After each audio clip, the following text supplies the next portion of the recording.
Hi friends, എല്ലാവർക്കും നമസ്കാരം. എല്ലാവരും നമ്മുടെ വീഡിയോസൊക്കെ കാണുന്നുണ്ടെന്ന് വിശ്വസിക്കുന്നു. വീഡിയോസൊക്കെ കാണുകയും എന്നെ സപ്പോർട്ട് ചെയ്യുന്ന എല്ലാവർക്കും ഞാൻ പ്രത്യേകം നന്ദി പറയുന്നു. ഇന്ന് ഞാൻ നിങ്ങളോട് ഷെയർ ചെയ്യുന്നത് ഒരു പഴം വെച്ചിട്ടുള്ളൊരു ഹൽവയുടെ റെസിപ്പിയാണ്. വളരെ ഈസി ആയിട്ട് നമുക്ക് ചെയ്തെടുക്കാൻ പറ്റുന്ന റെസിപ്പിയാണ്. ഇപ്പോൾ നമ്മൾ വീട്ടിൽ പഴമൊക്കെ വാങ്ങിക്കഴിഞ്ഞിട്ടുണ്ടെങ്കിൽ 2 ദിവസം ഇരിക്കുമ്പോഴത്തേക്ക് അതിൻ്റെ പുറമൊക്കെ കറുത്ത് വരും. അപ്പോൾ നമ്മൾ സാധാരണയായിട്ട് അത് കളയുകയാണ് ചെയ്യുന്നത്. ഇത് ആ പഴമൊക്കെ വെച്ച് ചെയ്യാൻ പറ്റിയൊരു നല്ല റെസിപ്പിയാണ്. അങ്ങനെയുള്ള പഴം വെച്ച് നമുക്ക് ഹൽവ അതുപോലെ തന്നെ വൈനൊക്കെ ഉണ്ടാക്കിയെടുക്കാൻ പറ്റുന്നതാണ്. അപ്പോൾ ഇത് വളരെ ഈസി ആയിട്ട് നമുക്കൊരു 4 ഇൻഗ്രീഡിയൻസ് വെച്ച് ചെയ്തെടുക്കാൻ പറ്റുന്ന റെസിപ്പിയാണ്. അപ്പോൾ എന്തായാലും നിങ്ങളൊന്ന് ട്രൈ ചെയ്ത് നോക്കുക. ട്രൈ ചെയ്ത് നോക്കിയിട്ട് നിങ്ങളുടെ അഭിപ്രായം കമൻറ്റ് ബോക്സിൽ മറക്കരുത്. നിങ്ങളുടെ ഫ്രണ്ട്സായിട്ടൊക്കെ ഷെയർ ചെയ്യുക. പിന്നെ ആദ്യമായിട്ട് നമ്മുടെ ചാനൽ കാണുന്നവരാണെങ്കിൽ സബ്സ്ക്രൈബ് ചെയ്യാൻ മറക്കരുത്. അപ്പോൾ നമുക്ക് ഈ പഴം ഹൽവ ഉണ്ടാക്കാൻ തുടങ്ങാം.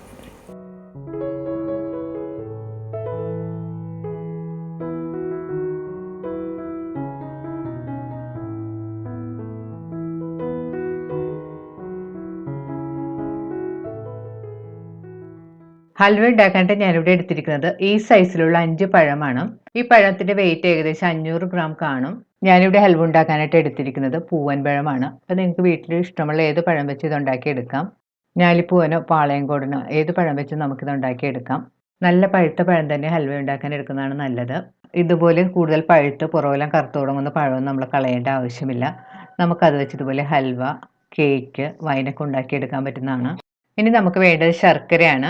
1 കപ്പ് ശർക്കരയാണ് ഇതുപോലെ ചീകി എടുത്തിട്ടുണ്ട്. അത് നമുക്കൊരു പാനിലേക്ക് ഇട്ട് കൊടുക്കാം. ഇത് ഏകദേശം 200 ഗ്രാം ശർക്കര കാണും. ഇനി ഇതിലേക്ക് 1/4 കപ്പ് വെള്ളവും കൂടി ഒഴിച്ചു കൊടുക്കാം. ശർക്കര ഇതുപോലെ ചീകി എടുത്തതിന് ശേഷം ഉരുക്കുകയാണെങ്കിൽ നമുക്ക് പെട്ടെന്ന് ഉരുക്കിയെടുക്കാൻ പറ്റും. ഇനി ശർക്കര സ്റ്റൗവിൽ വെച്ച് നന്നായിട്ട് ഉരുക്കിയെടുക്കണം. ഇനി നമുക്ക് പഴത്തിൻ്റെ തൊലി കളഞ്ഞതിന് ശേഷം ചെറിയ കഷ്ണങ്ങളായിട്ട് കട്ട് ചെയ്തെടുക്കണം. പഴമെല്ലാം ഈ കാണുന്ന പോലെ നന്നായിട്ട് കട്ട് ചെയ്തെടുത്തിട്ടുണ്ട്. പഴം നമുക്ക് ഏത് ഷേപ്പിൽ വേണമെങ്കിലും കട്ട് ചെയ്തെടുക്കാം. കാരണം ഇത് നമുക്ക് മിക്സിയിലിട്ട് അരച്ചെടുക്കാനുള്ളതാണ്. കട്ട് ചെയ്തെടുത്ത പഴമെല്ലാം കൂടി നമുക്ക് മിക്സിയുടെ ഒരു വലിയ ജാറിലേക്ക് ഇട്ട് കൊടുക്കാം. ഇനി മിക്സി മൂടി ഇതൊന്ന് നല്ലതുപോലെ അരച്ചെടുക്കണം. പഴം ഇപ്പോൾ ഈ കാണുന്ന പോലെ നന്നായിട്ട് അരച്ചെടുത്തിട്ടുണ്ട്. പഴം അരച്ചെടുത്തത് നല്ല തിക്ക് കൺസിസ്റ്റൻസിലാണ് ഇരിക്കുന്നത്. അതുകൊണ്ട് ഞാൻ ഇതിലേക്ക് ഒരു 1/4 കപ്പ് വെള്ളം കൂടി ഒഴിച്ച് മിക്സ് ചെയ്ത് കൊടുക്കുന്നുണ്ട്. കൂടുതൽ വെള്ളമൊന്നും വേണ്ട, ഒരു 1/4 കപ്പ് വെള്ളം മതി. അതിന് ശേഷം ഒന്ന് സ്പൂൺ കൊണ്ട് നന്നായിട്ട് മിക്സ് ചെയ്ത് മാറ്റി വെക്കാം. ഇപ്പോൾ ശർക്കര ഉരുക്കാൻ വെച്ചിട്ട് ഒട്ടും കട്ടയില്ലാതെ നല്ലതുപോലെ ഉരുകി വന്നിട്ടുണ്ട്. ഇനി നമുക്ക് സ്റ്റവ് ഓഫ് ചെയ്ത് ഇത് മാറ്റി വെക്കാം. ശർക്കര നൂൽപ്പരുവൊന്നും ആകേണ്ട ആവശ്യമില്ല. ഒന്ന് ഉരുകി വരുമ്പോഴത്തേക്കും നമുക്ക് സ്റ്റവ് ഓഫ് ചെയ്ത് മാറ്റി വെക്കാം. ഹൽവ ഉണ്ടാക്കാനായിട്ട് ഞാനിവിടെ ഒരു നോൺ സ്റ്റിക്ക് പാൻ ചൂടാക്കാൻ വെച്ചിട്ടുണ്ട്. പാൻ ചൂടായിരുമ്പോൾ ഇതിലേക്ക് 2 ടീസ്പൂൺ നെയ്യ് ഒഴിച്ചു കൊടുക്കാം. നെയ്യ് നല്ലതുപോലെ ചൂടായിരുമ്പോൾ ഇതിലേക്ക് നമുക്ക് കുറച്ച് കശുവണ്ടി ഇട്ട് വറുത്തെടുക്കണം. നമുക്ക് ഇഷ്ടമുള്ള ഏത് ഡ്രൈ ഫ്രൂട്ട്സ് നട്ട്സൊക്കെ വേണമെങ്കിലും ഇതിൽ ഉപയോഗിക്കാം. ഞാനിവിടെ കശുവണ്ടി മാത്രമേ ഉപയോഗിച്ചിട്ടുള്ളൂ. കശുവണ്ടിയുടെ അളവ് നിങ്ങളുടെ പാകത്തിനനുസരിച്ച് എടുക്കാം. കശുവണ്ടി ഇപ്പോൾ ഒരു ഗോൾഡൻ ബ്രൗൺ കളറായി വന്നിട്ടുണ്ട്. ഇനി ഇത് നമുക്ക് നെയ്യിൽ നിന്ന് കോരി മാറ്റാം. കശുവണ്ടി വറുത്ത് മാറ്റി ബാക്കി വന്ന നെയ്യിലേക്ക് നമുക്ക് 1 ടീസ്പൂൺ നെയ്യും കൂടി ഇട്ട് കൊടുക്കാം. ഇനി ഇതിലേക്ക് അരച്ചു വെച്ചിരിക്കുന്ന പഴവും കൂടി ഇട്ട് കൊടുക്കാം. പഴത്തിൻ്റെ പ്യൂരി നെയ്യിലേക്ക് ഇട്ടതിന് ശേഷം നന്നായിട്ട് മിക്സ് ചെയ്ത് കൊടുക്കണം. നല്ലതുപോലെ മിക്സ് ചെയ്തതിന് ശേഷം സ്റ്റവ് ഒരു മീഡിയം ഫ്ലെയിമിൽ വെച്ചിട്ട് 10 മിനിറ്റ് ഒന്ന് കുക്ക് ചെയ്യണം. കൈ എടുക്കാതെ നന്നായിട്ട് ഇളക്കിക്കൊണ്ടിരിക്കണം.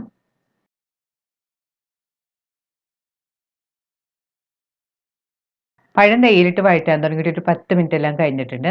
ഇപ്പോൾ പഴം നല്ല തിക്കായി തുടങ്ങിയിട്ടുണ്ട്. ഇനി നമുക്ക് ഇതിലേക്ക് ഉരുക്കി വെച്ചിരിക്കുന്ന ശർക്കര ചേർത്ത് കൊടുക്കാം. ശർക്കര ചേർക്കുമ്പോഴത്തേക്ക് എപ്പോഴും നമ്മൾ അരിച്ചിട്ട് വേണം ചേർത്ത് കൊടുക്കാനായിട്ട്. ഞാനിവിടെ ഇതുപോലുള്ള ഒരു അരിപ്പയിലൂടെ അരിച്ചാണ് ചേർത്തിരിക്കുന്നത്. ശർക്കരയിൽ ചിലപ്പോൾ ചെറിയ കല്ലും മണ്ണും എല്ലാം കാണും. ശർക്കര ചേർത്തതിന് ശേഷം സ്പൂൺ കൊണ്ട് നന്നായിട്ട് മിക്സ് ചെയ്ത് യോജിപ്പിക്കണം. പഴവും ശർക്കരയും കൂടി നന്നായിട്ട് മിക്സ് ചെയ്ത് ഒട്ടും കട്ടയില്ലാതെ എടുത്തിട്ടുണ്ട്. ഇനി ഇതിലേക്ക് നമുക്ക് 2 ടീസ്പൂൺ നെയ്യും കൂടി ചേർത്ത് കൊടുക്കണം. നെയ്യും ശർക്കരയും ചേർത്തതിന് ശേഷം വീണ്ടും സ്റ്റവ് ഒരു മീഡിയം ഫ്ലെയിമിൽ വെച്ച് ഒരു 20 മിനിറ്റ് വീണ്ടും നന്നായിട്ട് വഴറ്റി കൊടുക്കണം.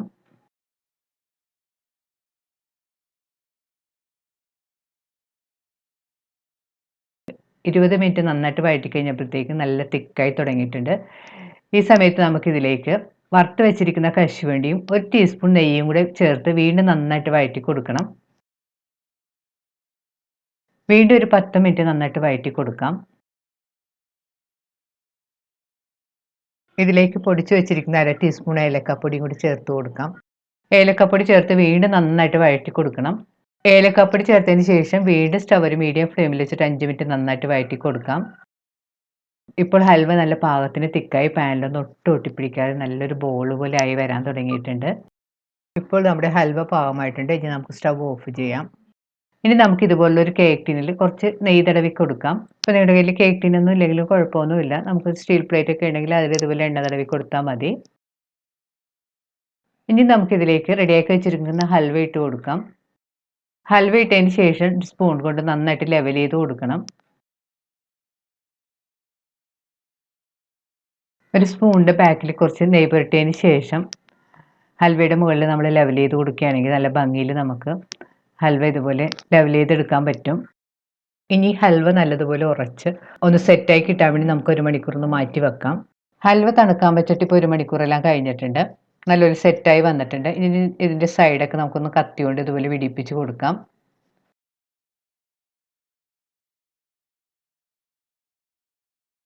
ഇനി നമുക്ക് ഹൽവ ഒരു പ്ലേറ്റിലേക്ക് കൊട്ടിയിട്ട് കൊടുക്കാം. ഹൽവ പ്ലേറ്റിലേക്ക് ഇട്ടതിന് ശേഷം നമുക്ക് ചെറിയ കഷ്ണങ്ങളായിട്ടൊന്ന് കട്ട് ചെയ്തെടുക്കാം.